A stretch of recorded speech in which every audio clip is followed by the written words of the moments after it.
So here's the latest build I got going. Actually ended up trading that HB Cruisers Bel Air stretch from one of the other videos. Traded the frame for a custom built frame. Another HB. Went ahead and got this one powder coated in Supernova Red by Prismatic Powders.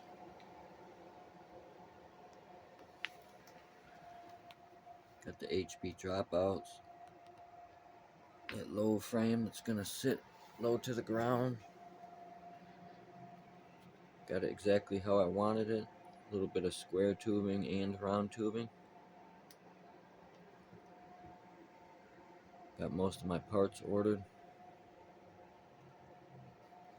I'm not going to pull out the forks right now, but they're also red with HB dropouts. And yes, it's on the floor in the basement, guys. On a sleeping bag. Temporarily. Until I clean up my bike parts mess. So stay tuned for another video. Maybe get it out in the sunlight.